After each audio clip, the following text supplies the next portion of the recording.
Sir bo'lmasa necha yoshdasiz aka? 19 yosh. 19 yoshda. Necha yildan beri qo'y boqasiz? 6 yildan beri. 6 yildan qo'y boqasiz aka. Hozir beyda nima bo'la bu? Shipirgi urug'i bilan bug'doy. Shipirgi urug'i bilan bug'doy, a? Ha. Shunday. Aka buni qo'chqorlarga berasizmi, sog'liqlargami? Qo'chqorlarga. Aka hozir qo'shlar deb ko'rsatamiz, videoni oxirigacha ko'ring, foydali bo'ladi. Arzon uslubda qo'ydi boqish sirlarini mana shu 19 yoshli Diyorbek akamizdan o'rganamiz. Kepak qo'shilar ekan-da.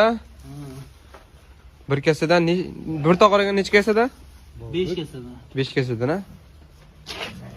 Mana obunachilar, bir tog'oraga 5 kasadan kepak qo'shilar ekan. Har bir dona qo'yga bir kasadan shipirga urug' bilan bug'doy qo'shilar ekan. Kanalga obuna bo'lib turinglar. Xudo xolasa sizlarga foydali videolar chiqarib boramiz. Mana shu qo'ziqo'chqonlar ham sotuvdagilari bor. Mana shu qo'ziqo'chqonlar kerak bo'lsa ham nomer pastda qoldiramiz. 24 soat aloqaga chiqaverasizlar. Kepakni aralashtirlar ekan-da. Ha. Mana shuni aralashtirib, obunachilar arzon tushadi-da. Mana shu bir kasa yemingiz bo'lsa, bir kasa yemingizni pishirib berganingizdan keyin bir kasa yemingiz 2 kasa bo'ladi. Obunachilar arzon uslubda boqish bo'ladi-da, obunachilar.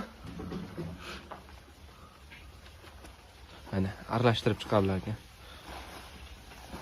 Ashdiyaqon akalarimizni mehnatiga bir donadan like tugmachasini bosib, kanalga obuna bo'lib qo'yinglar. Foydali videolar chiqib boradi. Siz aziz obunachilar uchun faqat foydali video izlashda davom etamiz biz.